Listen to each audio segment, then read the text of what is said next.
Alright, I think everything is set.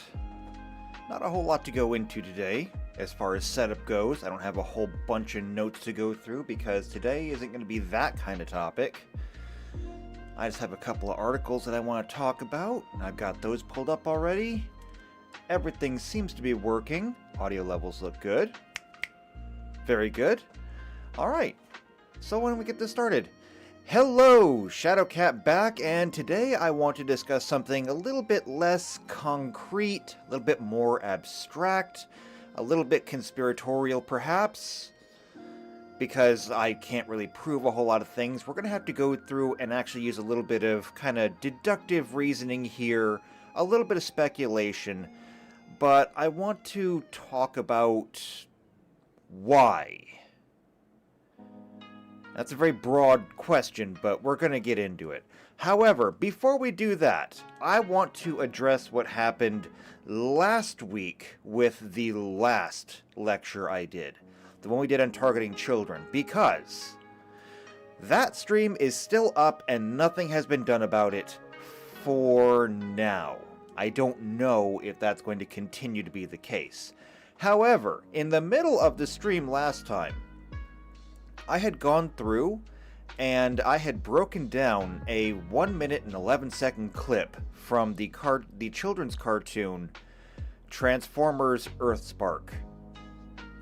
And I was so very proud of that I even went ahead and clipped it and made it its own little segment so that I could share it with everybody so that you could share it onwards. Because I broke down in that clip exactly how the company Hasbro was using a children's cartoon to groom and to indoctrinate children into the LGBTQ umbrella, specifically under the non-binary slice of that little pie. And I think I might have struck a nerve with somebody, because not only did I use a 1 minute and 11-second clip inside of a 35-minute discussion, not only is it transformative, educational, not only does it not affect their bottom line because it is not being profited from, nor does it impact the actual profit they would get from airing their television show, even though it falls under every single criteria of fair use. First, they blocked it in every English-speaking country. Then after I decided to contest it, they blocked it worldwide. Almost as if they're really trying hard to bury it. And I gotta tell you, this is extremely hurtful for me because I have been a fan of Transformers and, Hasbro in general since I was a wee little kid. I have grown up with Hasbro, and now to see them doing this and to slap my hand when I point out that they're doing things wrong, That is a betrayal of the utmost degree. I believe it was Dante's Inferno who said that the lowest, coldest, darkest level of hell was reserved for betrayers and mutineers. If that's true, then anybody working at Hasbro now, I would say they are destined for the lowest, darkest, coldest level of hell. But just because they have tried to bury it and block it does not mean that it is gone forever. In fact, it is not. The fact is that you can still see it, you just can't see it on YouTube. So, underneath this video in the description there are many links, and if you go to the one called Rumble, you can still see it there. It's still there. Now, I am not Shadowcat on Rumble, unfortunately. I couldn't get the name, somebody got there first. That's my fault. I should have gotten there faster. So I am Sabercat. That is Seiberkatt. It's an older name that I used to go by. However, the initials are still the same. It's still SK. You can still find me there. The logo is still the same. The person behind the screen is still the same. It's all still good. So if you haven't decided to follow me on Rumble yet, you can do that there. And if you'd like to see the clip that you're missing out on, you can do that there as well. Not to mention, you can then share it out with people. So, that's there. I just wanted to cover that from the last lecture before we get any further, because I'll be honest with you, they have hurt me, and they have pissed me off. And while I can take being a little wounded, I don't like being pissed off. Now I'm going to make him pay for it. This is only step one. Trust me, there are more steps to go. However, this is a really good way to kind of segue into this whole topic, because I want to talk about how all of these people, these businesses, corporations, politicians, world leaders, all of them, they all seem to be making decisions that are making things objectively worse for everybody. And I bring this up because of a conversation I had earlier in the week, but I want to hold off on that one just so that I can properly segue into this, because when we look at Hasbro as a corporation has been around for a very, very long time. And in terms of what is a corporation supposed to be, well, a corporation is just a business. It is a large business. It exists to make money. And how much money is Hasbro getting? A lot. They're getting a lot. Like, they have a massive headquarters that's made out of steel and glass. They're internationally known and renowned. They sell everything from board games to, well, not Barbie dolls, because that's Mattel, not Hasbro. But either way, you get the idea. Toys, games, everything for children, everything under the sun. They do it. And the kind of question you got to ask is, how much more do they want? I don't even want to get into the subject of how much more do they need, because obviously they don't need any more. And I don't want to try, and I'm not even going to address the idea that a lot of these communists and socialists put out there where they say, oh, well, you've got too much. You're not allowed to have any more. That's stupid. That's a stupid thing to say. Okay? You are allowed to go out there and get as much as you want. Okay? You are allowed to go out there and pursue whatever business you want, whatever endeavor you want. You should be able to go out there, and with enough hard work and a little bit of luck, you should be able to attain everything you want. Now, I say should because it's not guaranteed. Me, personally, running, my YouTube channel, my Rumble channel, everything else, my Patreon, I have expectations. I would like to be able to live off of what I am doing. Now, do I need to be a $500 billion company for that? No. I don't even need to be a $500,000 company for that. I mean, it would be nice, but I don't need it, nor do I expect it. I would like to just be able to live off of what I'm doing. And someday I may actually sit down, especially because I haven't updated my Patreon in forever. I may sit down and make a list of all the bills that I need to cover so that I can set a proper goal, because Patreon just removed goals. Not that my goal was ever really that great to begin with. It was like $50 a month, which was just kind of arbitrary, and I didn't put much thought into it. I didn't put much thought into anything on it to begin with. So maybe I'll sit down and just write down everything I need to, because I need $500 a month for rent. And I rent a bedroom. So I need to get that. And then I have other bills that I have to cover, things of that nature, before we even get into things like food. But make a list of all the things that I want to accomplish with this, just so that I can get by. And you know what? Anything over that is gravy. Anything that I would get over that means that, hey, maybe I can get a new microphone. Something that sounds a little bit better than this. Because this doesn't sound very good. Sounds okay. I've definitely heard worse. But in terms of microphones, it's not the best one. Could be better. Some headphones that don't hurt my ears. Okay, that'd be nice too. There's always things that you can do. However, it does kind of beg the question of, what do you do once you've got all of that? What do people do once they have literally everything they ever wanted and then they have just so much more money left over? Well, of course, that's going to vary from person to person. I mean, the business owner will want to expand business. You know, new buildings, new properties, new land, new investments, things like that. The collectors will want to collect things. They will want to go out and find things that are even more rare. They'll have to build buildings to hold all of it as well. They may even open up things like museums and such. Oh, and I just noticed, Starting Soon is still on here. I'm rambling, and that needs to go away. It's kind of that kind of day. It's Memorial Day weekend. I don't really expect a whole lot of people to be here if anyone shows up. This is me just kind of rambling for a while, getting this off my chest, because I did have I had a conversation earlier and I wanted to get it out here. This is a nice place for me to vent.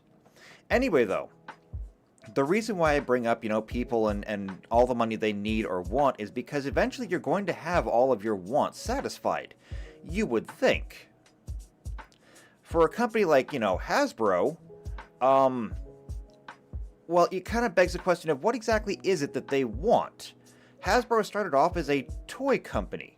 Well, now they are not just a toy company, they own all of the other toy companies. I mean, they own Transformers, they own My Little Pony, they own Wizard of the Coast, they own Nerf, they own all of these other companies. What more do they want? It really begs the question of what is it exactly that they want? What are they trying to achieve with all of this? And the reason I bring this up is because, again, as I stated already, I had a conversation with somebody earlier this week. And this person is Canadian, and they were bringing up the stupid things that Trudeau is doing, because Justin Trudeau, Prime Minister of Canada, is, if nothing else, an infinite source, an unending well of stupidity. And so let me bring up the first thing that I want to talk about here.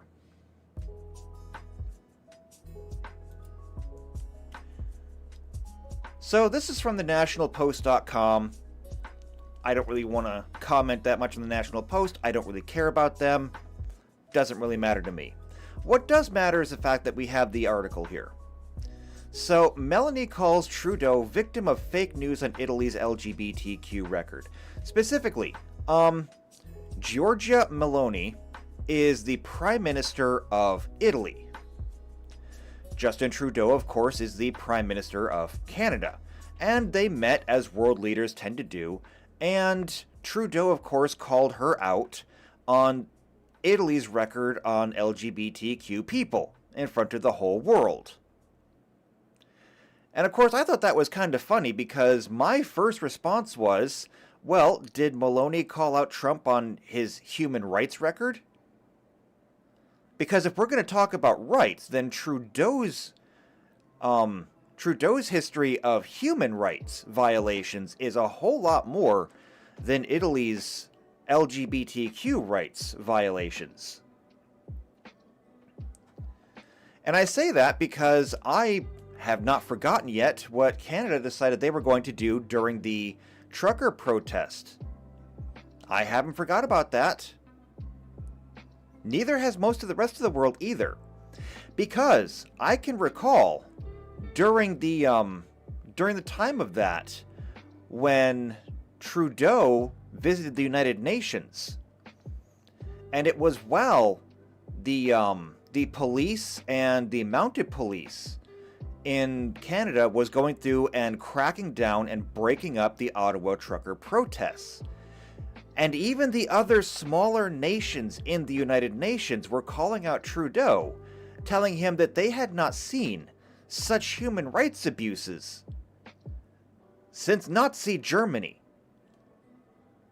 Because as we all recall, during Nazi Germany, they had gone through entire neighborhoods, dragged people out of their homes, they had them beaten, they had their businesses shut down, they had people carried off for whatever reasons. The right to protest was suspended. if it existed at all. The right to free speech did not exist. Obviously, when they're rounding up Jews, the right to religion didn't exist. And what was Trudeau doing in Canada during this time? Oh, that's right. Under the COVID measures, he had been shutting down churches and synagogues. Mosques were okay, though. He knew better than to touch those. He was shutting down protest in the street. He was censoring what people were allowed to say. He had done pretty much everything that came out of the National Socialist playbook. And then he got really upset when people pointed that out. Yeah, he basically wasn't welcome in the United Nations during that time. I suppose he's probably more welcome now, since a lot of this is blown over, and probably many of them have forgotten about it too. But I haven't forgotten about it. And so when he decided to call out another prime minister on their LGBTQ violations, my only thought was, this isn't even a case of the pot calling the kettle black. Because there's nobody else on his level right now, unless we're going to get into some of the more extreme dictatorships around the world. I would not even think to try and compare Trudeau's treatment of people to Italy's. I think it'd be more apt to compare Trudeau's treatment of people to that of China, or North Korea, or Russia. But this really brought up the conversation because when we talk about people who have basically everything, we can talk about people like Trudeau. I mean, who is Trudeau and what does he have? Trudeau is the Prime Minister of Canada. Now, when I say that he's the Prime Minister of Canada, why don't we go ahead and specify something? Now, I cannot speak for the way that the rest of the world works. I know that I am American. And here, when it comes to our elections, we vote for the president. We vote for our Congress people and various other people along the way. Now, everybody belongs to a party of some kind. Even if they're independent, independent is just kind of a catch-all for people who don't want to pick sides. So here, we would vote for a person, and that person will belong to a party. Canada doesn't work like that. Canada has a parliamentary system where you vote for a party. And I don't know if Britain works the same way, even though they use either a very similar or identical parliamentary system. But at least in Canada, you vote for a party. And if that party wins, that party is allowed to appoint all of its people. It can appoint the prime minister, it can appoint the cabinet, or whatever their equivalent is. They can appoint all their people.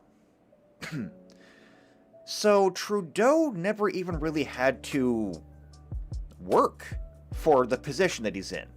He didn't have to campaign. He didn't have to make any kind of promises or anything. The party did all of that, and then he was simply installed as the person to do that, which is why Trudeau is in there, even though his credentials include that of a drama teacher and ski instructor.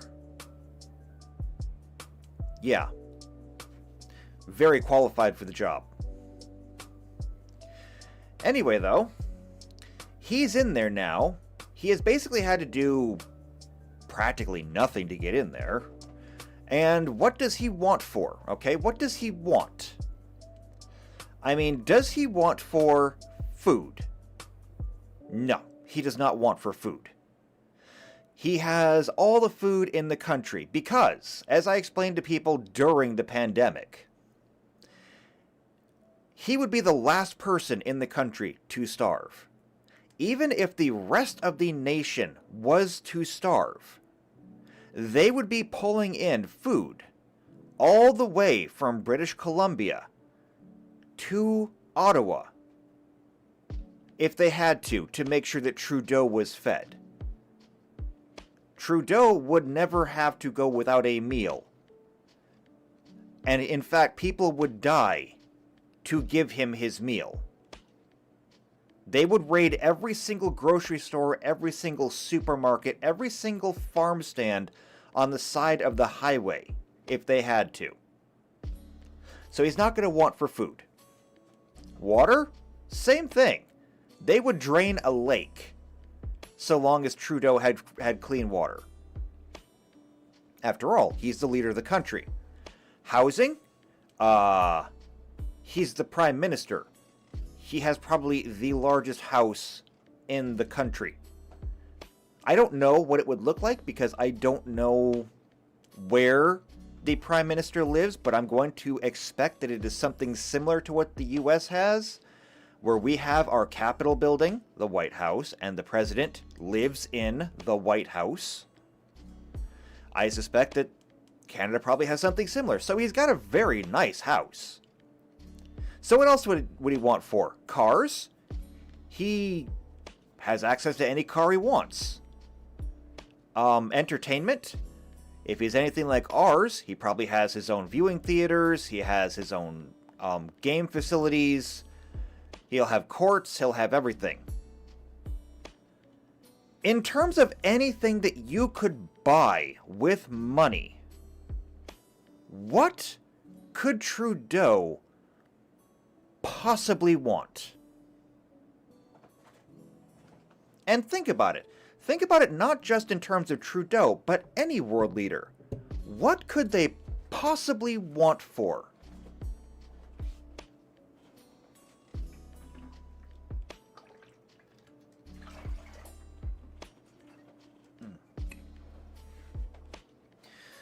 The fact is that Trudeau doesn't have anything to want for anymore. Obviously, he still does. I mean, for starters, he probably wants to stay in his position of power, but let's not forget that he was appointed to his position of power. So long as the Liberals in Canada remain in control, he can remain Prime Minister indefinitely, forever. I mean, unless somebody's going to correct me on this one, there's no limit to the amount of time he can stay as Prime Minister. It's not like the US where he's limited to a certain number of terms because he wasn't elected to it. And there's also no limit to how many terms a particular party can hold the government. It just comes down to whoever gets the most votes. So he doesn't really need to want that much for remaining in power. The Liberals in Canada have a pretty solid foundation there, and there's not a whole lot that's going to upset them in that. They could be. Their largest opponent are the Conservatives, and the Conservatives have a decent foothold in the country. It's not as big as the Liberals. They would need other people to help them out. But they could potentially do it. It's just not very likely. So he doesn't really have to worry about his position or having his resources threatened. And besides that, even if they were threatened, I'm pretty sure that he'll be plenty wealthy enough even after this. So what does he want then? And I like to think of this in terms of the why question. Why is he doing the things he's doing? What does he hope to get out of them? And I think I've mentioned this before. I think I've mentioned the game chess before. See, the idea in the game of chess is that it's strategy. Of course, you can think of your own pieces, and you can think about all the different ways that you would like to arrange your pieces. Because how you set yourself up is a huge part of how you're going to play the game. But a bigger part of the game is asking yourself, what is my opponent going to do in response to me? And this is where that why question comes in. This is where you have to start using things like speculation and deductive reasoning. If you move a piece here, where do you think your opponent would move? And why? Are they going to try and counter you? Are they going to try setting something up? Are they going to try a diversionary tactic? Where are they going to move, and why are they going to do it? You can try to predict what they're going to do, and then after they move, ask why they did that, and then you can start formulating your own counter move.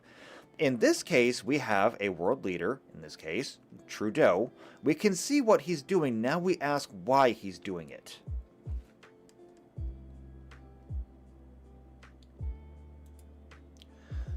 So we ask why he's doing these things, and I wanted to bring up a couple of things that have been kind of shoved out of the news lately.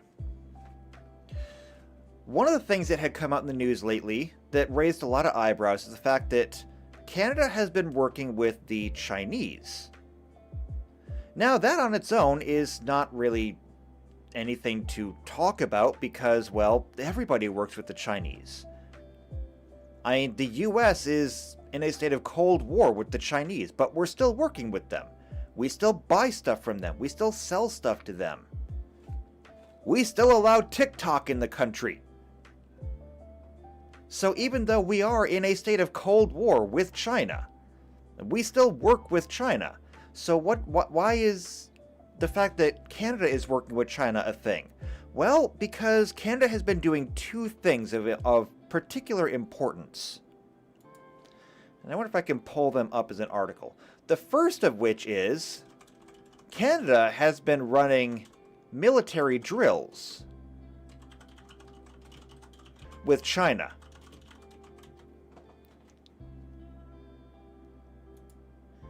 And we can find that right here.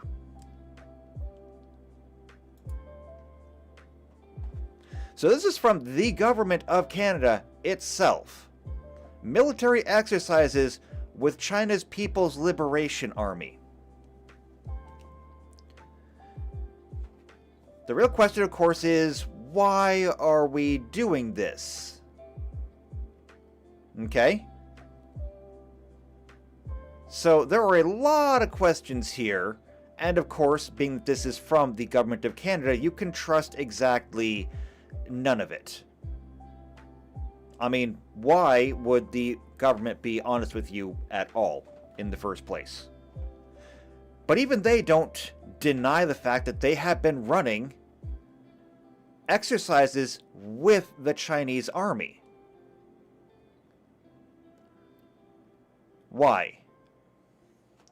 There's also the fact that not only have they been running exercises with the People's Liberation Army in China, however, China's military has been operating in Canada. Now, ostensibly, this has been on a strictly ceremonial basis. China has had military people who have been attending military ceremonies. And they have been doing things like taking tours of military bases, sharing of culture, you know, that kind of thing. Why? I mean, when you have this divide in the world, where you have the East and the West, who are ostensibly in a state of Cold War, why is Canada crossing the line to work exclusively with them? It really begs the question. On top of that, there are other things.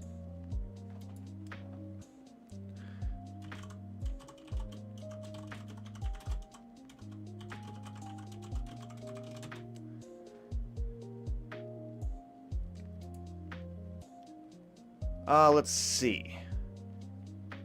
This is a good article here. So this is from the CBC, which again is state-run news. It's basically Pravda, but for Canadians. The U.S. is cracking down on Chinese police stations with a tool Canada still doesn't have. This is talking about what the U.S. is doing, but it's good enough because I wanted to make the point that Canada has entire police stations and regions that are owned and operated by the Chinese. So the United States has launched a crackdown on so-called Chinese police stations operating on its soil using a legal mechanism that doesn't exist in Canada, not yet. I don't think there's going to be anything in here about the actual Chinese police stations in Canada. I don't think so. I don't see anything at a glance. Although my glances are kind of bad because I can barely read it. Point is, though, that there are such stations that are owned by China They are staffed by the Chinese, and the Chinese have basically a monopoly on law enforcement inside of these areas. All of these things taken on their own are not terribly egregious. But this is why I said we're going to get a little bit conspiratorial here. We're going to get a little bit speculative here. Because while taken on their own, they are nothing too egregious. When we take them all together, what does it paint a picture of? Canada is learning how to fight from the Chinese. It has Chinese military operating inside of Canada, and it has Chinese law enforcement inside of Canada. So we already have Chinese military and Chinese law, because these stations, their primarily complaint is that they're not following technically, they're not following practically Canadian law. Technically they are. Of course, a Chinese police station would technically have to abide by Canadian law. But what's said, what's written, and what's done can be very different things. While they may say they're following Canadian law, they can be following practically Chinese law, which is to say, they will only stop a behavior or a crime. They will only actually do their job if it conflicts with what would normally be Chinese law. However, things that may be illegal under Canadian law, but would be just fine under Chinese law, they simply turn a blind eye to. It's a method of undermining what's going on without actively opposing it. It's a way to passively oppose it. They literally don't have to lift a finger to do any extra work other than what they're doing. In fact, it even takes them less work, because anything that they disagree with from a legal standpoint, they have to do less now. So where does this lead? Well, this is happening. More and more, every day, China is getting a greater foothold in a place like Canada. And Trudeau is letting it happen. Why? Well, as we stated before, Trudeau is a person who already has everything he wants. He doesn't need more money, he doesn't need more food, more property, anything like that. And as far as Canada's concerned, he doesn't really even want for more power. He is the Prime Minister. He can do basically anything he wants, which was evident when he was taken to court over the trucker protests, and especially, in particular, his activation of the Emergency Powers Act, or Emergency War Act, or something like that. Basically, he activated a War Act policy that allowed him to suspend the Canadian Bill of Rights to do as he pleased. That meant that during that time, there was no free speech. There was no freedom of religion. There was no freedom of protest. There were no freedoms at all. He had essentially suspended citizenship so that he could do whatever he needed to be done to clear out the protests against him. Because, of course, Trudeau's word is law. And when Trudeau said that the country was locked down, there was no room for protest there. He was not interested in entertaining a debate. He was interested in obedience. And only obedience. So, what does he want? Well, he seems to already have unlimited power. What more could he possibly want? This is where we're going to get even more speculative, because there is a war coming. Now, the war is not going to involve Canada at first, but I suspect that it will.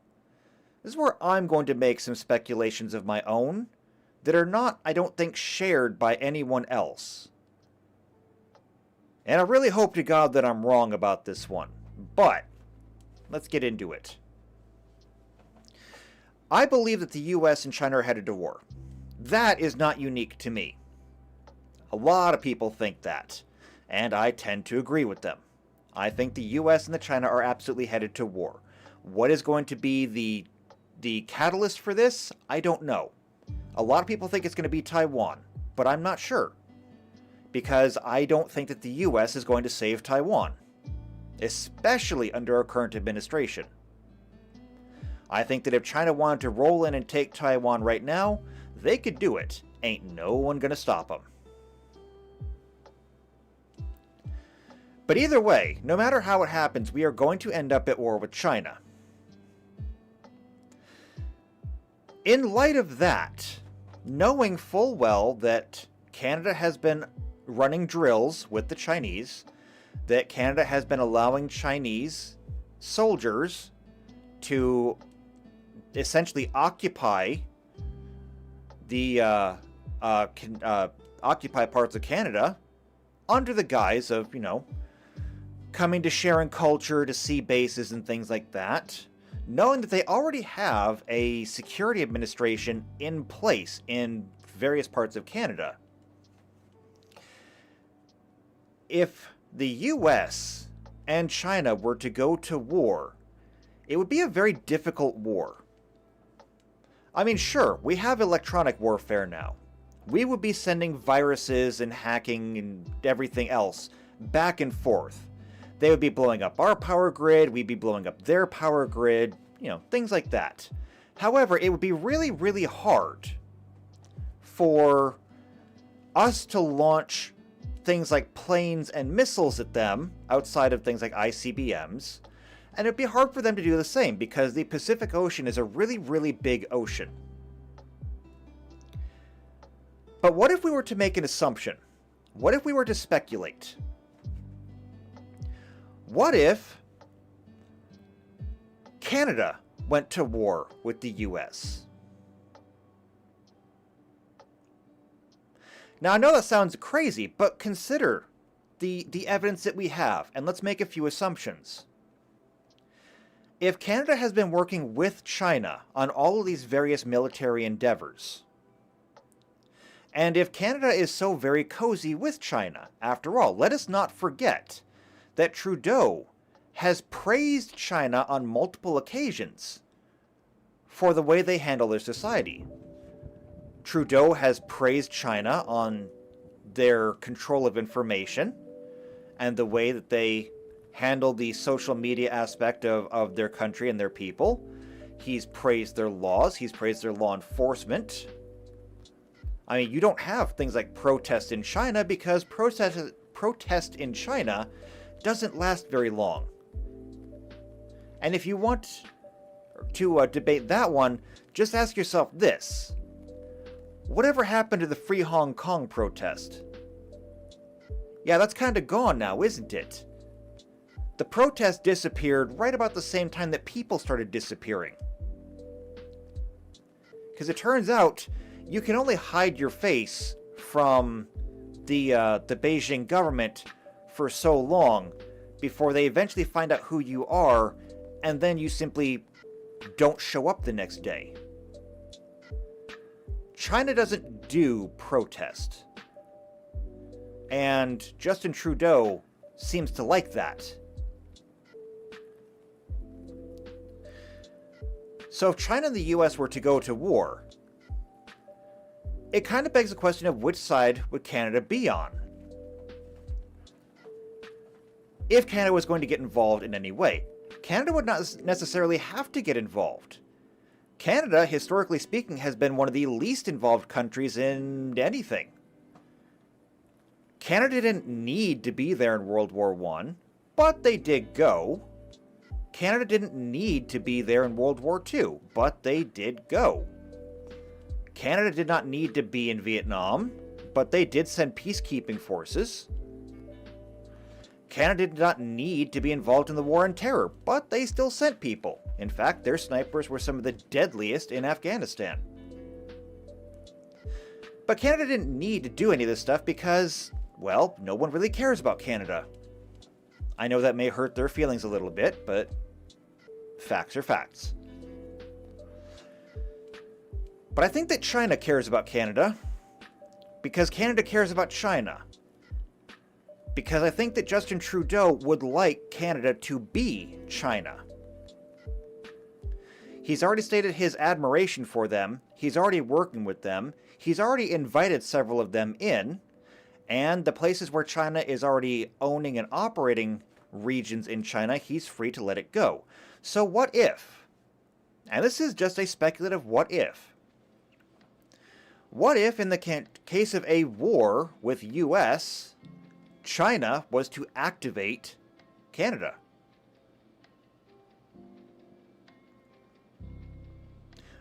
Canada is literally right there. Canada has planes and bombs. Canada could reach far into the US. After all, we don't exactly have a whole lot of defenses pointed at Canada now, do we? Why? Because we've always been friendly. We've always been on the same team. Until now. Canada could launch several strikes on various parts of the US that we would have few defenses against. Won't say no, because we could always scramble a defense. But Canada could do some severe damage to us. Especially now that they're using Chinese tactics. Maybe they're acquiring Chinese hardware and we don't know about it yet. Maybe they have Chinese pilots. Maybe the Chinese military is already stationed there, ready to act.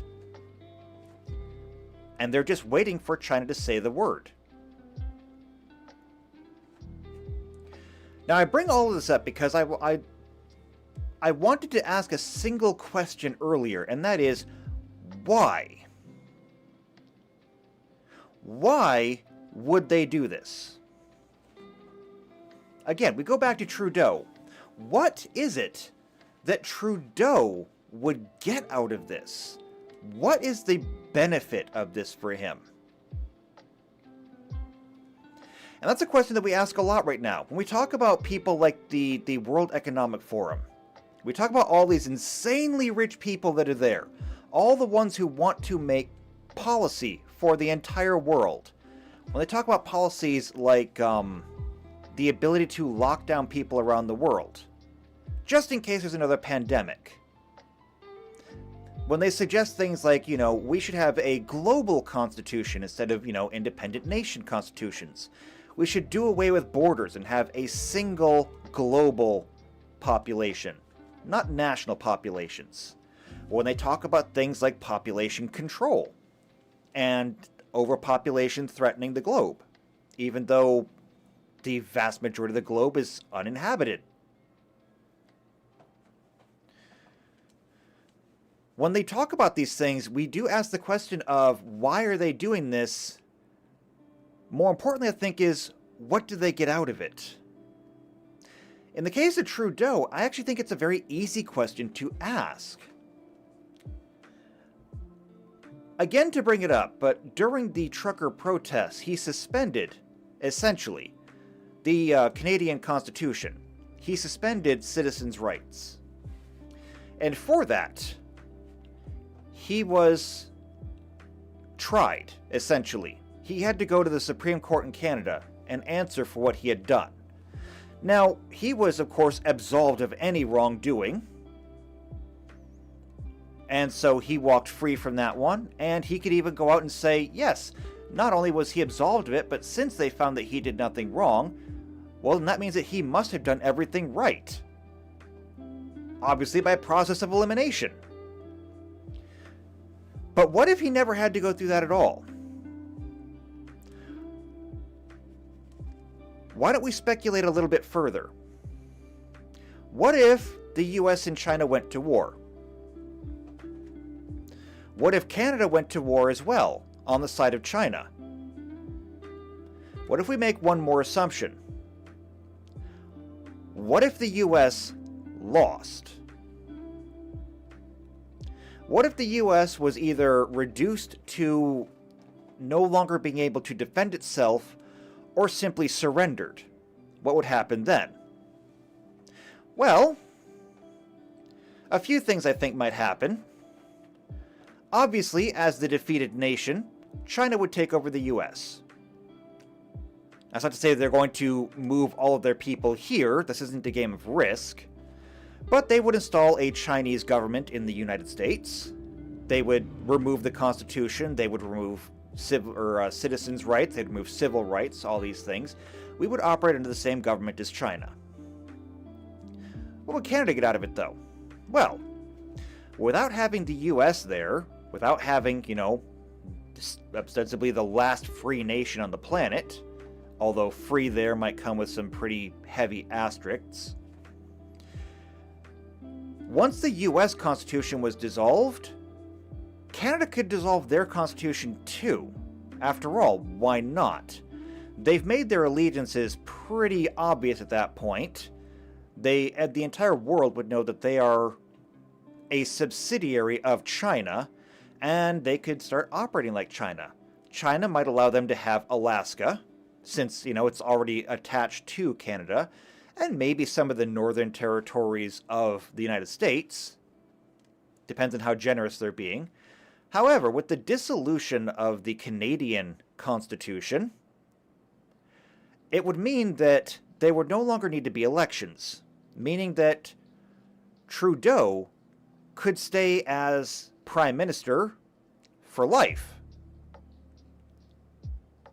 He would never have to worry about another party taking over. He would never have to worry about losing his position. He could be Prime Minister for life, similar to how President Xi is President for life.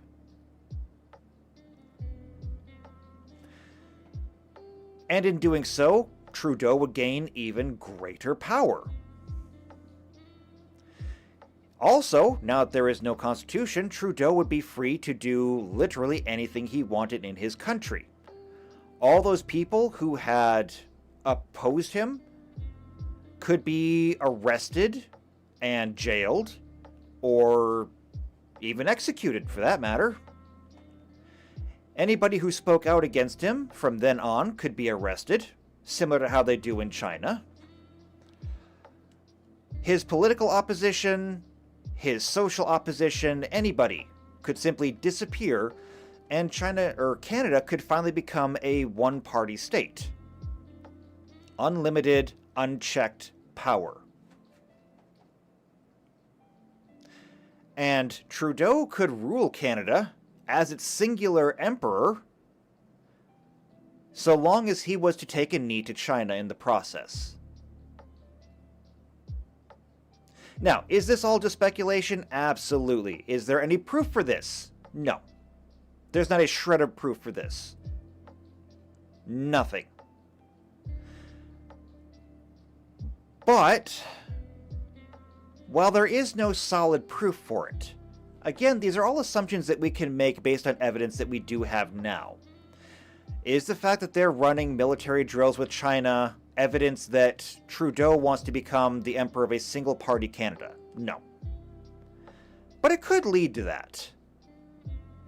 Is the fact that they already have Chinese-owned police stations there evidence that he wants to have a single-party state? No. But again, it's one more brick that could be on that road. The bricks are there. The bricks are being laid. We just don't have the plans, and we don't know where this road is going to end yet. But does it sound like something that he might do? Yeah, it kind of does, actually.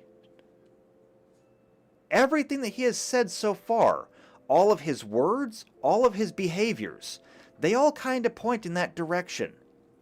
The only thing that he really wants for is power. Unlimited, unchecked power.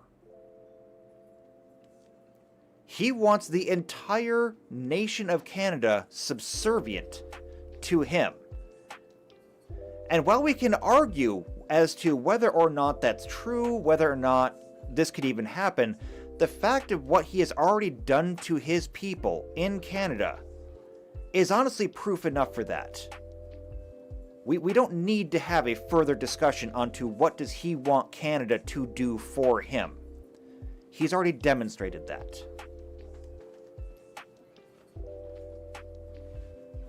And that is just Canada. Now, why don't we look at some of the other leaders around the world? We look at some of the other world leaders, like, say, Klaus Schwab from the World Economic Forum. What does he want? Well, let's see. He's one of the most wealthy people in the world. He's got food, he's got housing, he's got water, he has cars, he has attendants, he has money coming out his ears. He literally has everything he could possibly want for. And what has he talked about so far in the World Economic Forum? He's talked about the Great Reset that must happen to the world. And what is involved in the Great Reset? Let's see. You will own nothing, but you'll be happy about that. You'll be renting everything that you need. Anything that you want, you'll just simply rent it. You'll put in an order for it, it'll come to you, you can use it for as long as you want, and then it'll go back to wherever it came from. You won't own it, but you won't care, because you'll be happy. You'll have it for now. And as many people have pointed out, of course, you won't own it, but somebody will. And who is that somebody going to be? Well, if it's not going to be you, then it's going to be them. Because do you think that somebody like Klaus Schwab is not going to own anything? Of course he will. He will own several houses. He will own cars and planes. He will own his own farm to feed him. He will own everything. But you will own nothing. However, that's not the end of it. It's not even necessarily about owning the things. I mean, he already owns things. However, if he can prevent you from owning things, what does that give him then? It gives him power. There's a wonderful line in the book, and I guess the movie now, I haven't seen it yet, but there's a wonderful line in the book, Dune. And to give you a very brief synopsis for a very old book now, spoiler warning if you ever wanted to read Dune and still haven't gotten around to it, but the synopsis of the movie or the book is this. The House Atreides are in the losing part, or they're losing a political war in the galaxy. And as such, they're being set up for failure. But in a stroke of luck, which is actually being set up for them, they take possession of a planet called Dune. A planet called Arrakis, actually. It is the only source of the spice melange, which allows for people to travel faster than light.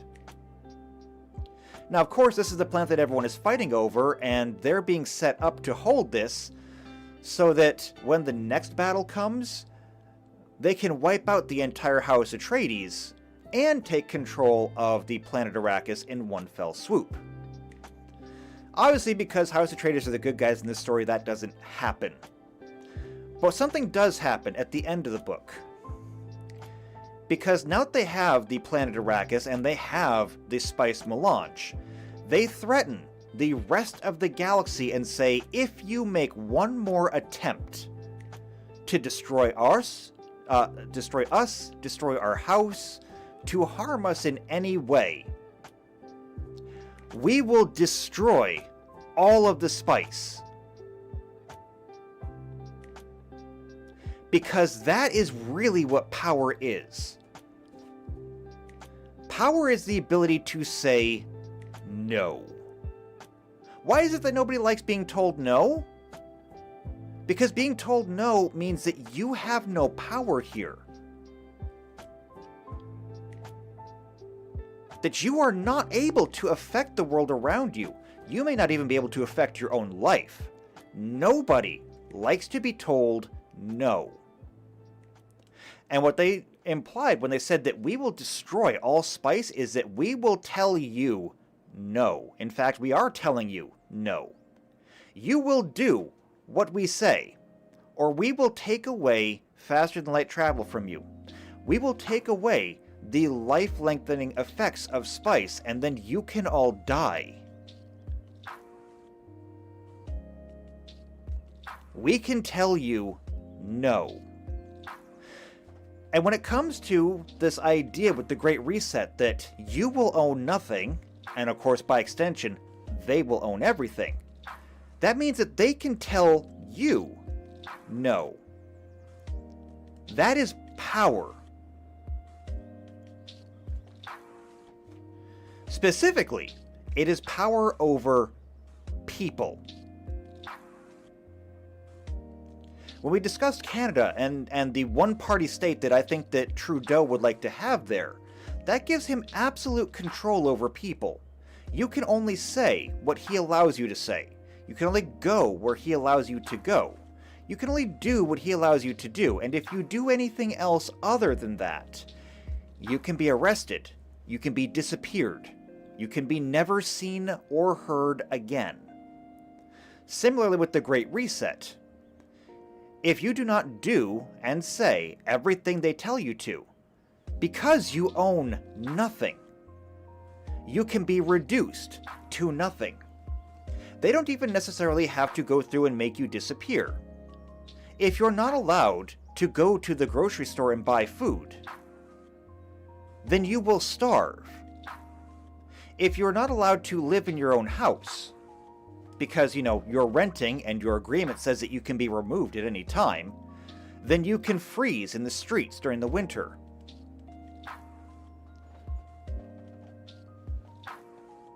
Let's not forget our rule of threes for survival.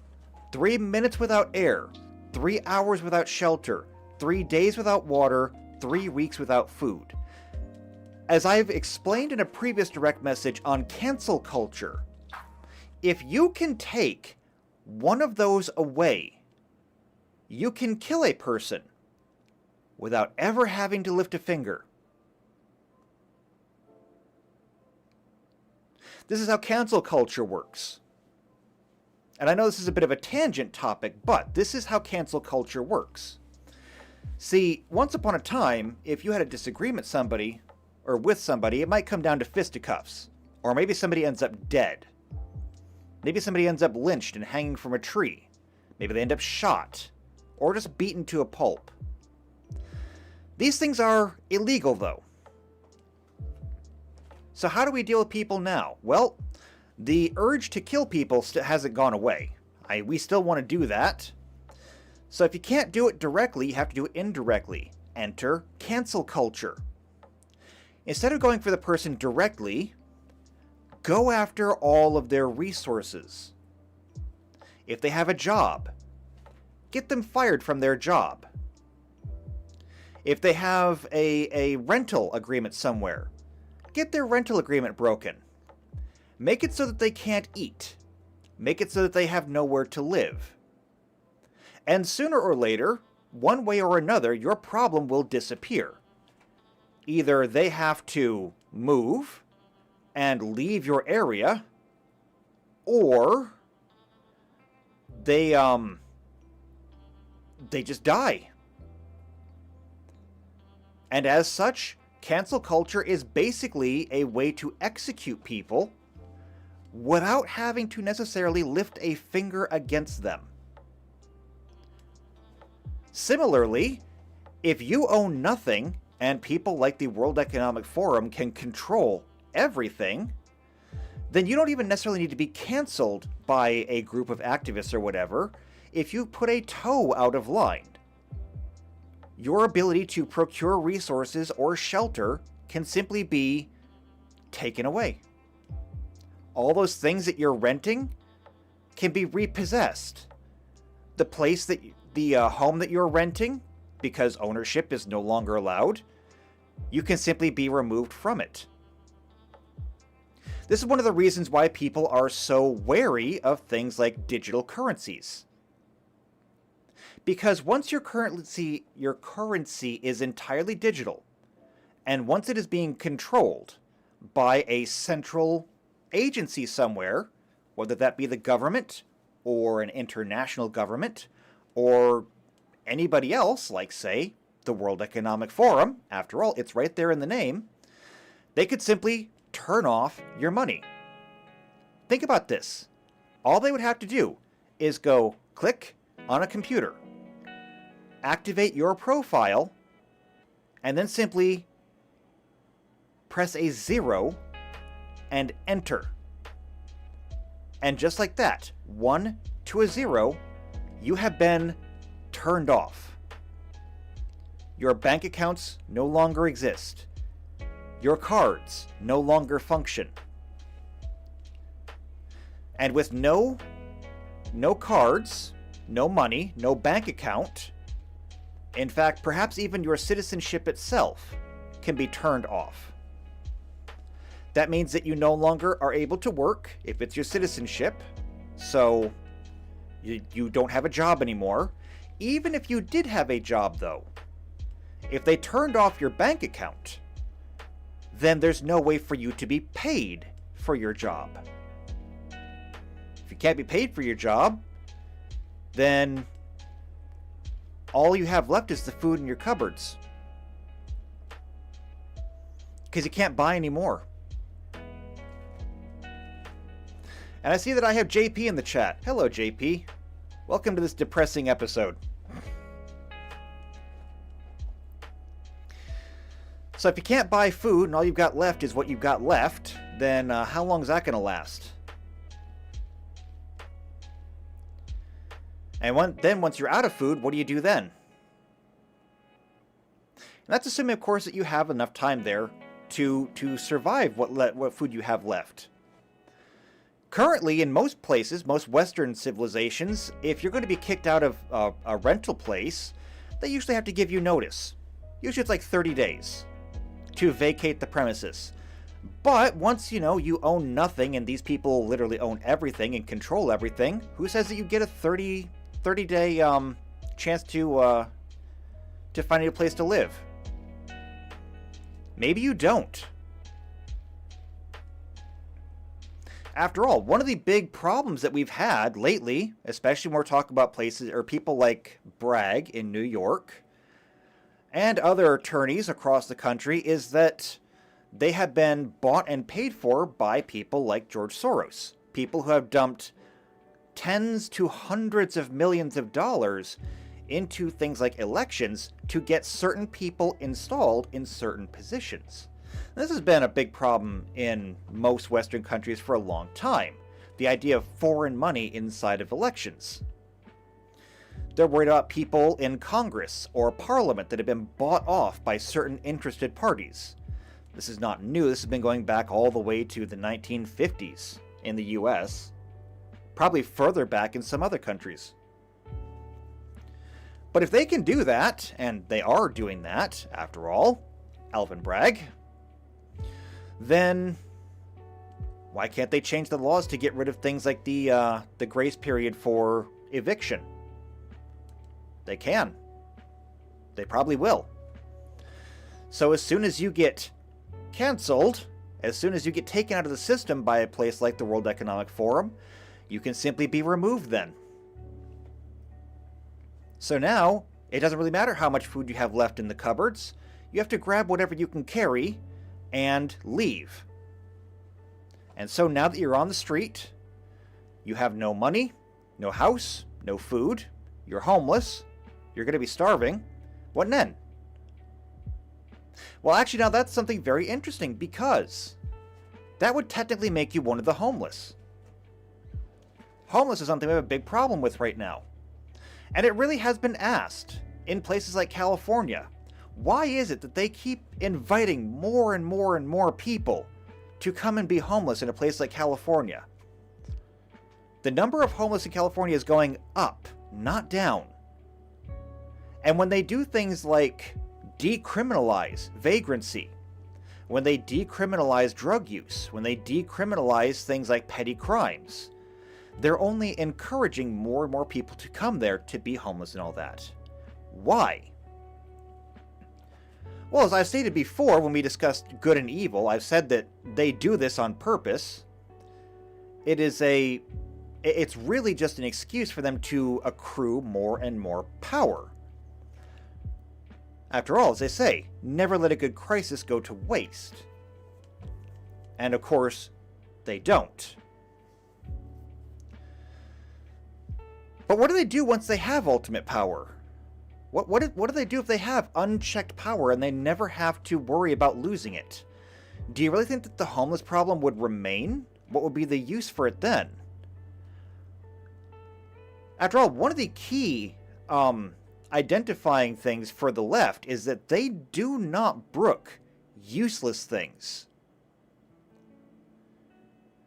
The most famous example, of course, is that of revolutionaries, especially in places like Russia. What is the first thing that the revolutionaries do once they have taken power? They kill all the revolutionaries. Alright, the reason there is twofold. Number one, you don't want anyone to revolt against you now that you're in power. And number two, revolutionaries are generally only good at one thing: revolting. And so you don't want them to be around. You don't want them to cause problems. You don't want them gathering trouble around them so that they can maybe do something in the future. No, you get rid of them. You get rid of the useless people. The homeless population is something very similar to that, and so once they're no longer useful, they would go away, one way or another. And so what does that mean for you once your money has been turned off, once your rental agreements have been terminated, everything else? Well, that would make you homeless, and in a society that does not brook homelessness, then that means that you would have to be removed in some way, disposed of in some way.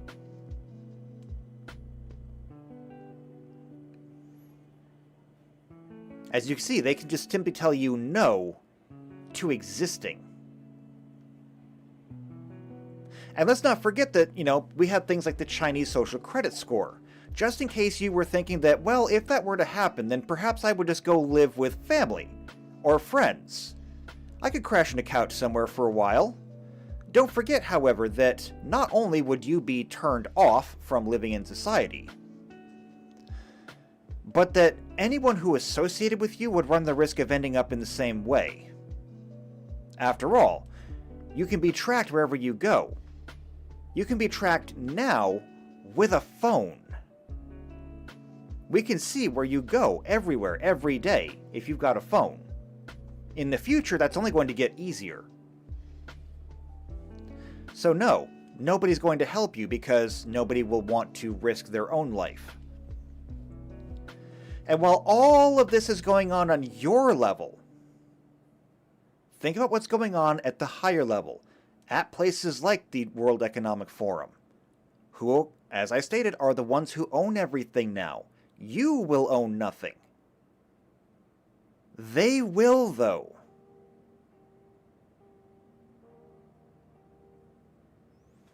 Because you can't stop them from owning things. After all, they're the ones with all the power right now. And what have they gotten now? Even more power. But specifically, they have power over people now. It's been speculated by a lot of people on the internet that the one thing that all of these people hate more than anything else is freedom. I don't think that they're wrong. Because they do seem to hate freedom. They hate the idea of not being able to control people. They want to own people. I don't necessarily mean own as in like slavery. I want to say own as in more like serfdom. Which is not unique to me. Many people have already speculated that kind of thing. But when we think back to medieval times, when we think back to the age of the divine king and such things like that, the king owned everything. everything belonged to the king. That is how the king was allowed to take taxes. The king was owed a part of what you produced because everything you produced was for the king. He owned the land. He owned everything on the land, and he owned everyone on the land. That is why a king could be held responsible if anything were to happen to the people on his land. After all, they were his. And so anything that happened to those people was technically the responsibility of the king. That also, however, meant that he could do anything he wanted with his own people, though. That meant that if he wanted to take a person from a village somewhere, or a little hamlet, he could do so. That was his right. They were his people. They belonged to him. And this is something that the people in places like the World Economic Forum, like the Davos Group, like the G whatever, I think there's all the way up to like 25 now, I don't know. But there's something that every world leader right now seems to want. Why? Well, because it's what they've always wanted. They want power. They want to own things. They want to own people. They always have. We made slavery illegal in most of the Western world, and that pissed off a lot of them.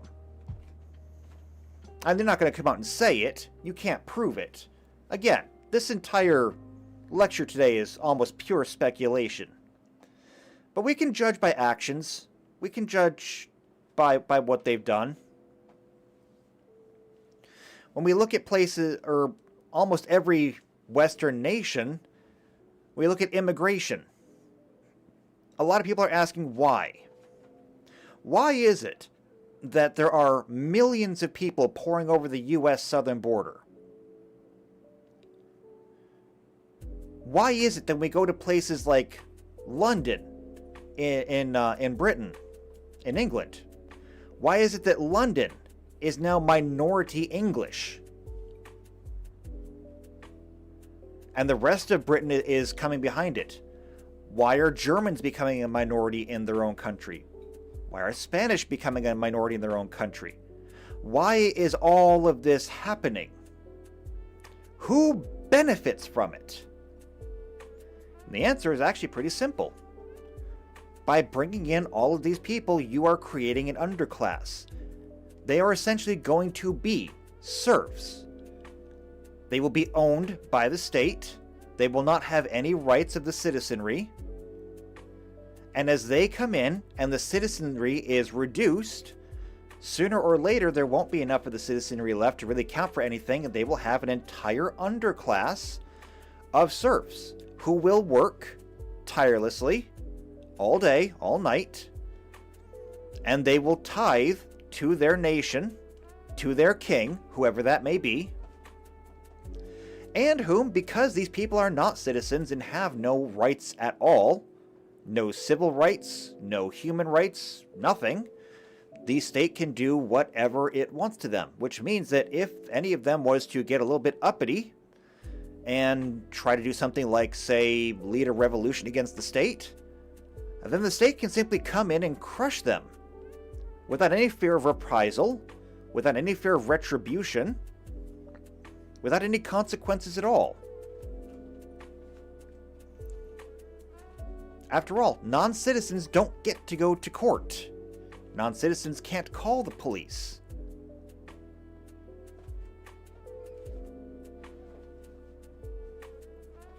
So by doing this, by bringing in all these people and upsetting the natural order of the nations, they can essentially dissolve the nation as it stands and, with a little bit of maneuvering, create something new.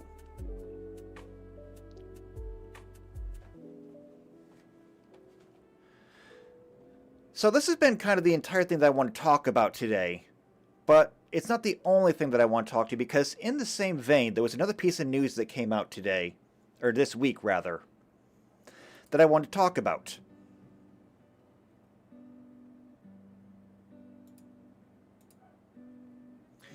That'd be this. So this is again from CBC, even though this is U.S. news.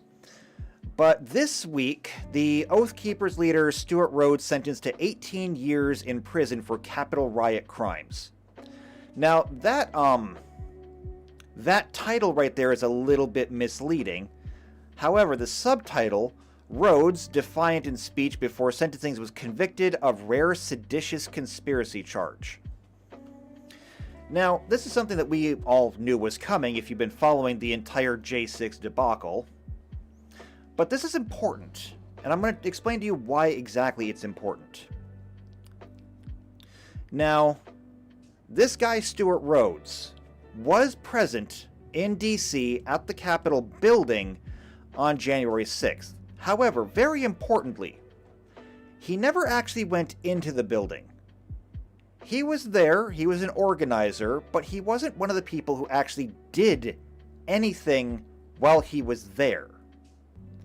Many other people did. Many other people went into the building. Most of them did so actually quite peacefully, depending on which side of the building you were on, because one side of the building was an absolute riot. Not going to deny that one. This guy was not one of them, though. However, when we discuss the entire J6 thing, especially the aftermath, there's two groups that I want you to keep in mind. One is the Oath Keepers, which is, right here. The other, of course, is the Proud Boys, which is another militia. Both of them have been brought up on this case of seditious conspiracy. Both have been convicted of seditious conspiracy. He is the first one to have been sentenced for it. Something very important to keep in mind here is that seditious conspiracy is, as they pointed out, rare. It is not just rare, it is exceptionally rare, with less than a handful of cases having been brought in the entire history of the United States. Now that this has been brought now, it has created precedent, which means that when it comes time for sentencing in other Oath Keepers cases and in the Proud Boys cases, they will be able to reference back to this one and say, we've already had one person who was in a militia, who was there at the time, in the place, and he got 18 years in prison. Now that we have this as a foundational precedent, we will now address the current sentencing, which means that more than likely, all of the other Oath Keepers that are being tried will also be put away for up to 20 years. And all of the other Proud Boys will also be put away for up to 20 years. Because we have established that being part of a militia and being there during that time was enough for sedition against the state and a conspiracy to do so. Why is this important?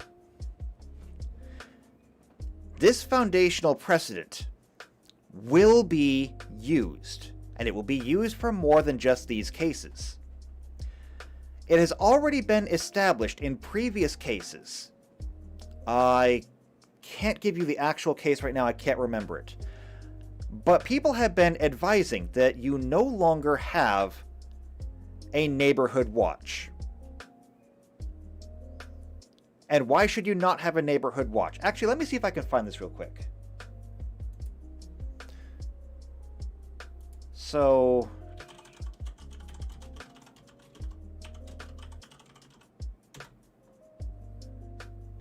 let's see. No.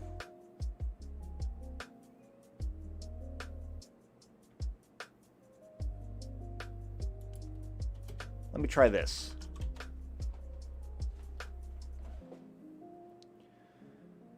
Let's see. No, that's not it.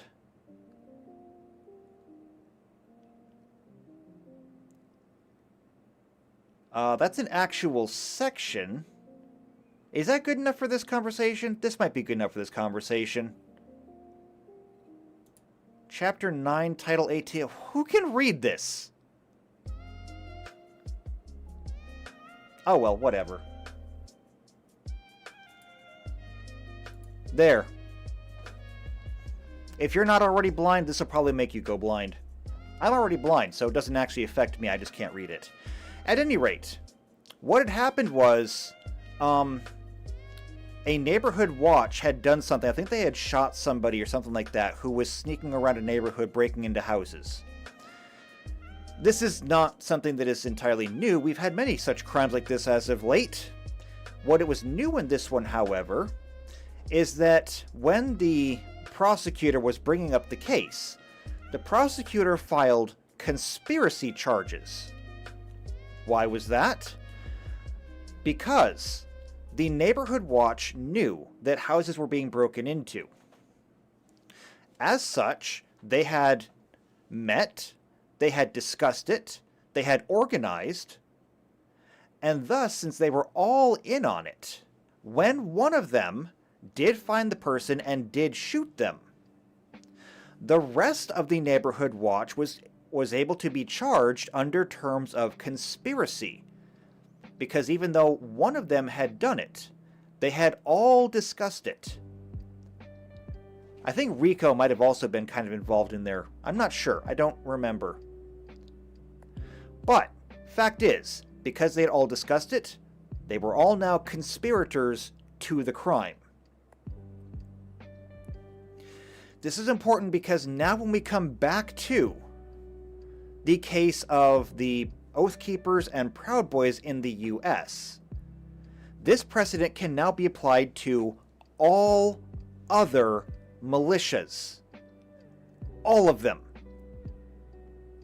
Because now that every single militia out there can be charged under conspiracy, now they simply need the seditious part. Given that almost all these militias are very much anti-government in general, if they're not at least anti this government, most of them are anti anything that is not explicitly in the Constitution. You could also call them seditious. And all it is going to take is one, just one, DA somewhere to bring the charges. To say that we have a militia here. This militia has expressed anti-government sentiments, and we're going to charge them with seditious conspiracy. It doesn't matter if they've acted on it. The charge of seditious conspiracy is enough on its own. Meaning that the government is now capable of going after every single militia or watch group in the country. Now, why is this significant? Aside from the fact that this would be a gross abuse of power, that they would be more than willing to do, it does mean that the Second Amendment, the right to bear arms being in the interest of a well-regulated militia, well, if they can't get rid of the guns, they might be able to get rid of the militias. Once there's no more militias left, then they might be able to go after the guns a little bit harder. That is to say, now they might actually be able to go door to door. And while there may be resistance to that, there would be significantly less resistance. Perhaps less to the point where they would actually get away with it. And of course, why would you want to get away with it? Why would you need to get rid of militias? Why would you need to get rid of guns in general? Of course, everyone's going to have their reasons, but from a governmental point of view, the only reason to get rid of guns in general is to make sure that there is nobody capable of opposing you. If you weren't worried about people opposing you as the government, then why take them? After all, the fact that your people are armed theoretically means that they should be better able to take care of themselves, better able to defend themselves, to fend for themselves, to supply for themselves. Why would you as the government want your people to be disarmed. If anything, you as the government should want more of your people to be armed. Unless, of course, you wanted to act against them and you didn't want them to fight back. And I see that Flame is in the chat. Hello, Flame. So if they get rid of the militias, then they can get rid of the guns. What then? Why would the government want to do this? Well, this comes back to the very original point that I wanted to make. Why? What is it that they want? They already have all the money. In the case of the US government, they literally print the money. Or if they're not printing the money, they're typing it into their computers and just adding it to their own bank accounts. They already have all the food. They already have all the security. They have everything they could possibly want. As many people point out, you go into government and you come out more wealthy. So everything they could possibly want, they have. What more could they possibly want? Power. Power is the ultimate currency of the universe. As I stated with Trudeau, Trudeau wants ultimate power over Canada. And in his working with China, he would be able to have it. Trudeau could have ultimate power over Canada. He could make all of Canada bend the knee to him if he would just bend his knee to China. Similarly, all the people that are in the World Economic Forum, in the Davos Group, in the G-whatevers, all of those people want the entire world to bend the knee to them. And they're willing to do so if they have to bend their knee to somebody else to get it.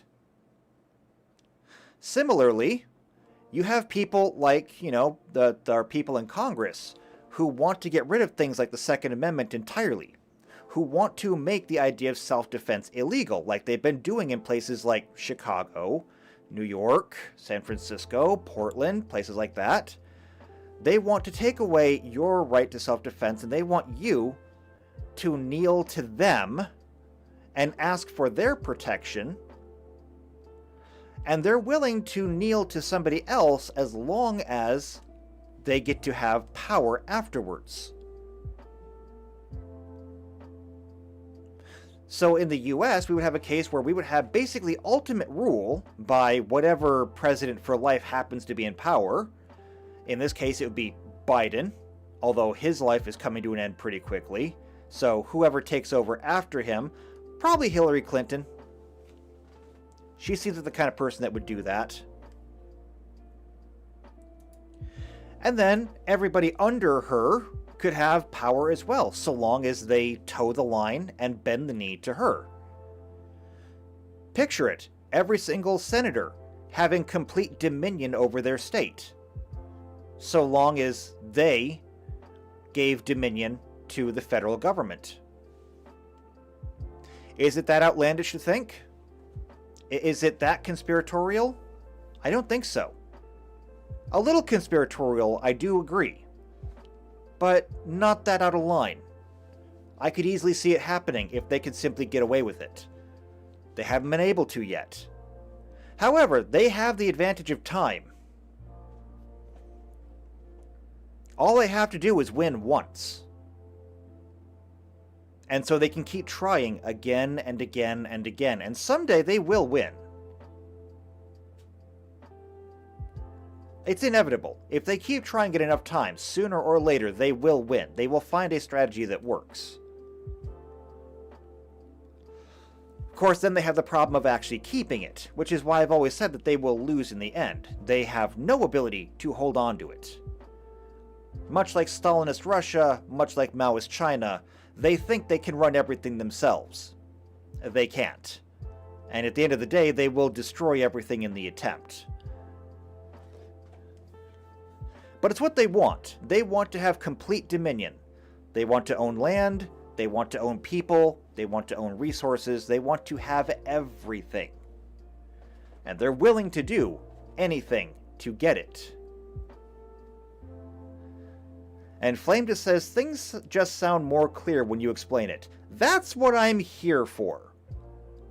That is the entire reason why I do these lectures, is because I want to take these concepts that people are talking about and try to boil it down to an explanation that you can understand.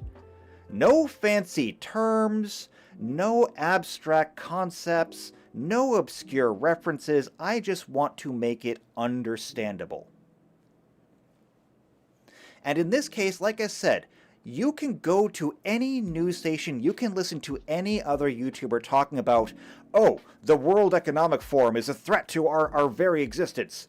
They're a threat to my democracy. It's like, really? How? How are they a threat to us? I'm thoroughly convinced that they don't actually know. As Einstein once said, if you cannot explain something simply, you do not understand the thing you're explaining. These people can't. That's what I'm here for. So when they talk about how the World Economic Forum, wants to destroy everything and they want to control everything, it's like, okay, yeah, but why? Because if you can see what they're doing, you can say, yeah, they probably do want to control everything, but why? What's the end goal here? Why do they want to control everything? And because isn't an answer. Because is simply the conjunction that gets you to the actual answer. The answer here is because they want power forever. They want power unchecked. They don't ever want to be threatened by anything else ever again. They don't want to ever have to work again. And so they have to take everything over. They have to reduce your rights to increase their own rights, because the more equal we are, the more competition there is. The more things you own, the harder they have to work. Therefore, you have to own nothing, so they can own everything. You have to have less rights, so they can have all the rights. And if you have no principles whatever, if you have no ethics, you have no morals, if you're willing to do whatever it takes to get the things you want, then yes, you can be like Trudeau, who can stand up in front of the Italian Prime Minister and say, you have to work on your LGBTQ right validation. Well, he can at the same time turn around and suspend the citizens' rights in his own country.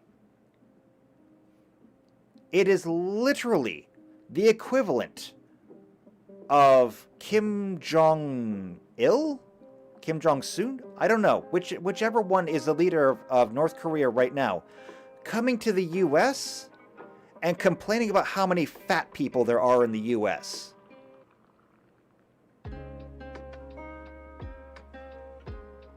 And there are a lot of fat people in the US. I know. I'm a fat people too. But there are people who literally starve to death every single day in North Korea. And those who don't starve to death end up dying in a prison camp. Because if you're not starving to death in North Korea, it means that you're stealing food from the government. Because any food that you find belongs to the government.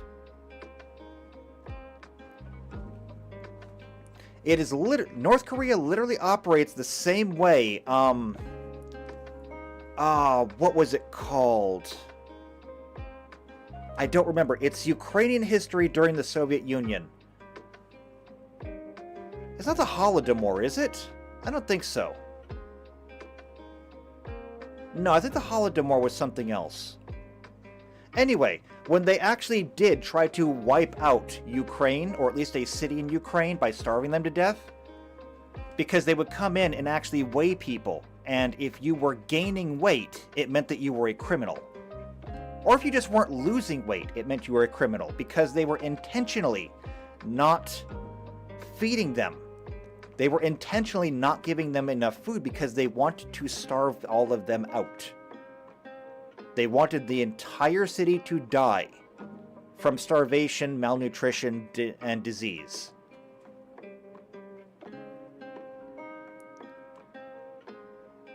And as I discussed earlier, they did that during the time of the Soviet Union. How much easier would it be if we all had digital currencies and they could simply cut off your access to food like that? They could do it to you if you speak out and say the wrong thing. They could also simultaneously do it to an entire city if they wanted to. Or simply stop shipments of food to that city entirely. Especially once, AI trucks gain more popularity and are more widespread. They wouldn't even need to contact the drivers for it. One person sitting at a computer could simply redirect an entire fleet of trucks and say, no more food for that city. And why? Well, because if it was a city that was just expressly opposed to the current regime, then now you have no more city opposed to the regime. That's simple.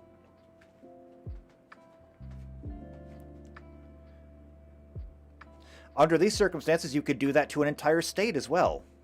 The entire idea, the entire point of this, every single action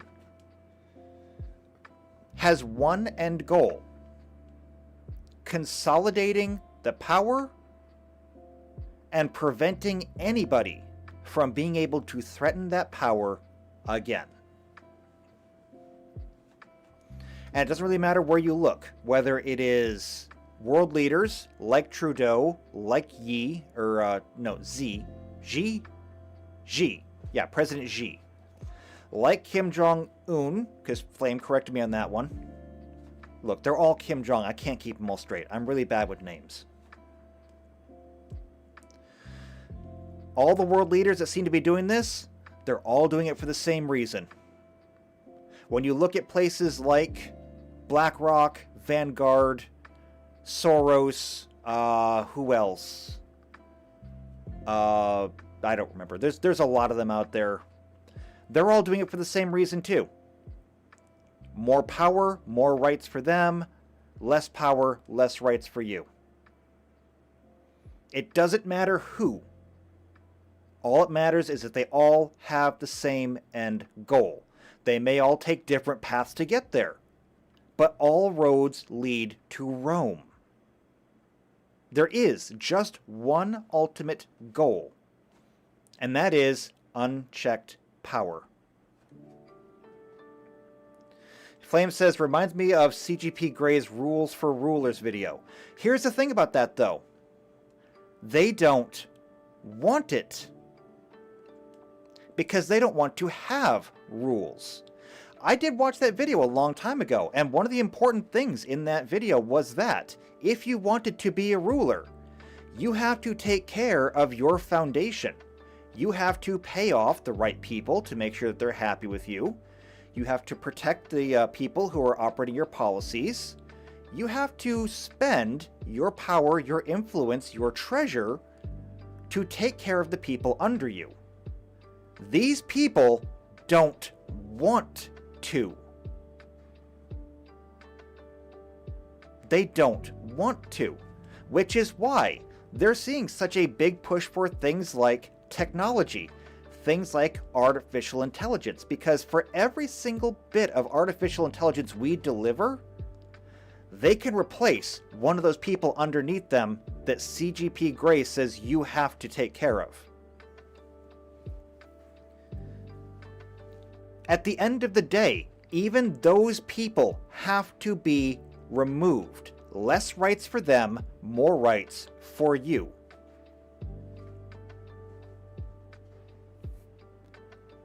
Until eventually there is nothing else left. It is just you. Just you on top. Just you and your region, your empire, your people, your citizenry, and you can be God. No further power above you, and omnipotent power around you.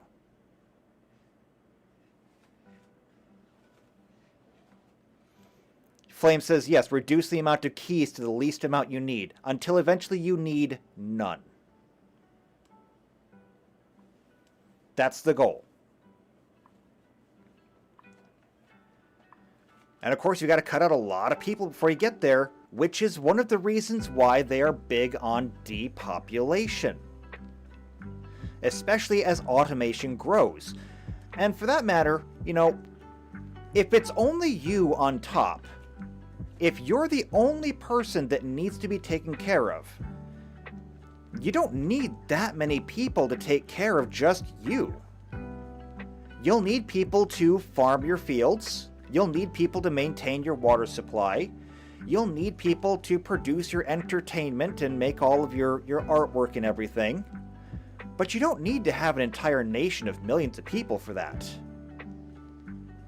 You can do that with a few 100,000. With a few 100,000 dedicated slaves underneath you.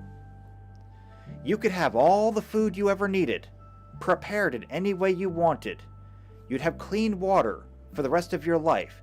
You could live in the grandest mansion. You could have actors and playwrights and sculptors and, you know, given this is the future, you could have virtual reality artists and things like that. You can have people in pharmaceuticals who can make you all the drugs you could ever want.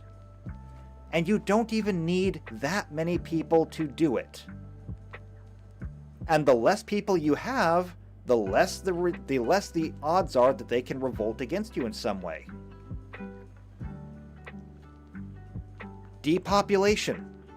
There is a reason for it.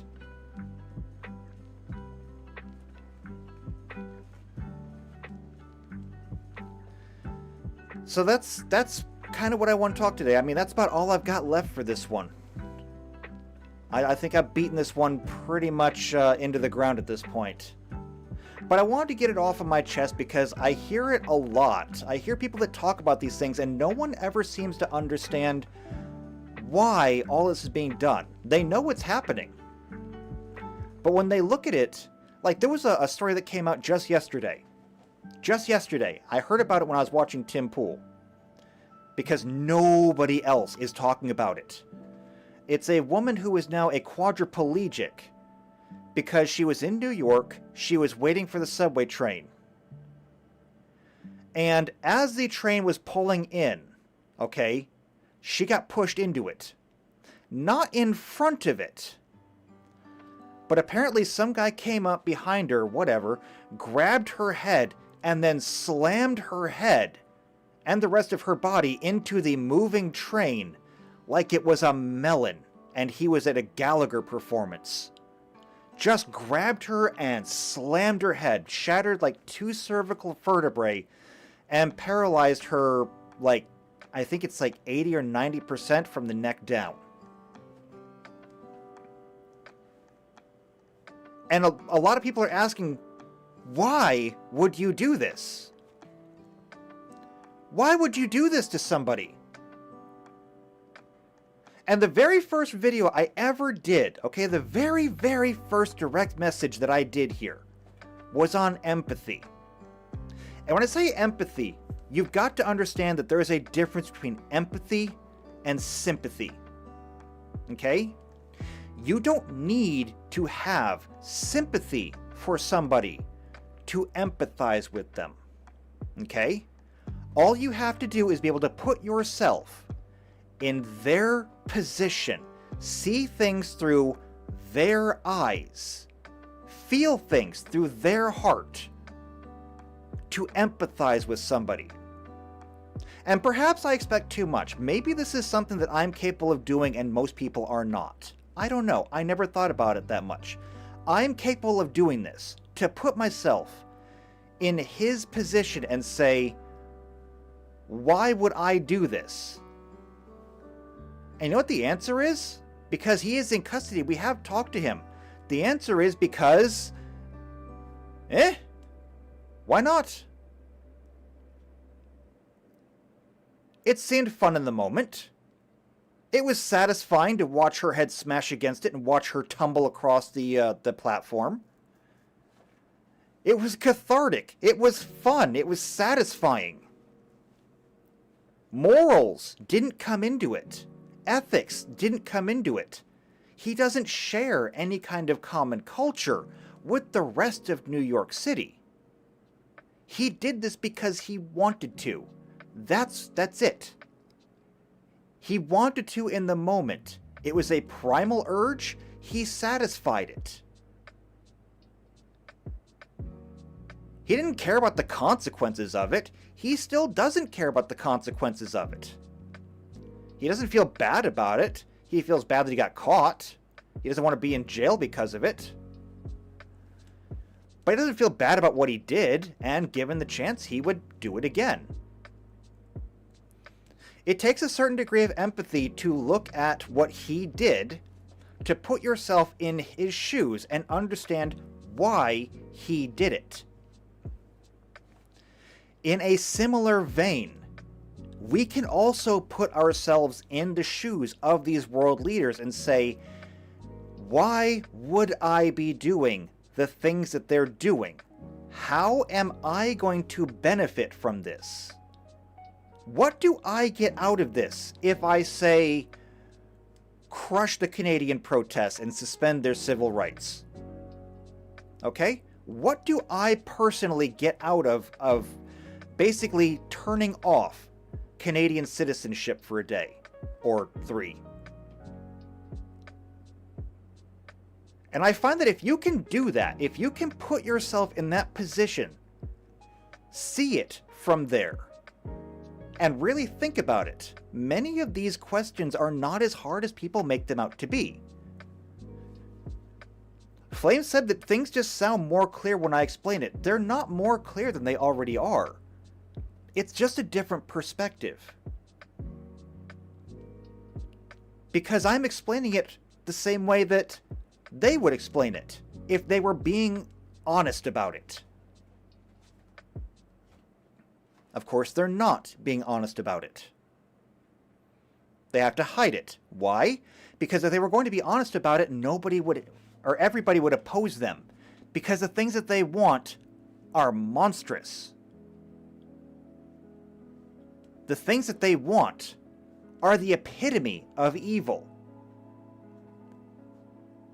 Evil so black that if God exists, God would leave the planet. He would just flip us the bird and say, yo, I'm out. Y'all on your own. That doesn't mean this evil doesn't exist. It does. But they have to hide it because otherwise they'd never be able to pull it off. They are all wolves in sheep's clothing. And that's why we have to be vigilant about it. Because a wolf in sheep's clothing is still a wolf. It still stands out from the rest of the flock if you look hard enough. It's even easier since these people that are seeking all this unchecked power tend to go for the positions of the most power, and they also tend to be the most obvious. So they make finding them really easy. The rest of the question is just then, how do we keep them in check? And we keep them in check by doing exactly what we've been doing as best we can. Deny them the power. Deny it to them at every turn. Anytime you see the government trying to gain more power, you tell them no. Anytime you see people that are trying to gain more power, you tell them no. Anytime you see somebody who is not abiding by things like laws that we all have to abide by, you tell them no, and you hold them responsible. Because the funny thing is that these people don't want to be equal. They want to have dominion over us. How do we protect ourselves from them? By keeping them as equal as we are. It's that easy. That's why you have so many people that are talking about things like law enforcement and how we need to have more of it and better law enforcement, especially in places like New York. Because if we can all be held to the same standard, this problem actually goes away. It goes away really fast. We just have to make sure they are held to the same standard we are. And once we're all held to the same standard, all of their power just basically evaporates, and they have to compete just like the rest of us do.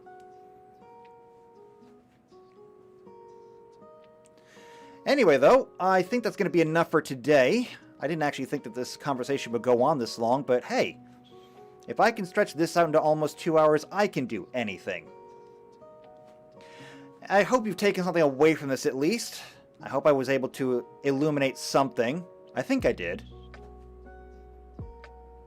I feel confident that I did. I did at least something good today. That's what it's all about. So I'm going to go ahead. I'm going to get out of here. I got a few other things I got to take care of today. It is Memorial Weekend, so there's lots of stuff going on. I got to go out and take care of the yard. Yay. Mowing. I hate yard work. So if you're not already subscribed to the channel, please do so. Especially now, given the fact that I'm actually facing censorship now. I don't think it's necessarily from YouTube, but YouTube sure ain't helping. And I'm sure that the more of these lectures I do and the more popular I get doing these lectures, the more they're going to try and censor me. I will be posting more stuff to Rumble, hopefully in the future. All of these should be automatically syndicated over there. So even if something happens to this channel, you will be able to find me at least over on Rumble. I'm also on other platforms as well. So that's just in case. I'm not going anywhere voluntarily. But I'm also not going to back down either. So subscribe here, subscribe to all of my other channels just in case. I'm not good at the whole social media thing, but as long as you're subscribed to them, if something happens here, you can catch me on them. Do leave a like on this video if you got something out of it, or if you just enjoyed it, or if you just enjoy me. You can leave a like for me. No one has to know. Share this video out with anyone else you think might enjoy it, but otherwise, like I said, leave a like, leave a comment on the video, and I guess I'll see you next time for whatever the next lecture is. I'm not sure yet. Oh, and there is still a live stream tomorrow, Sunday, the normal tabletop stream. We're working on Final Fantasy still. We're making black mages and white mages. That is not a racial thing. They're called black mages and white mages, okay? I didn't name them. So if you want to be here for that, same time tomorrow. Hope to see you there. Anyway, I'm out of here. So until then, take care.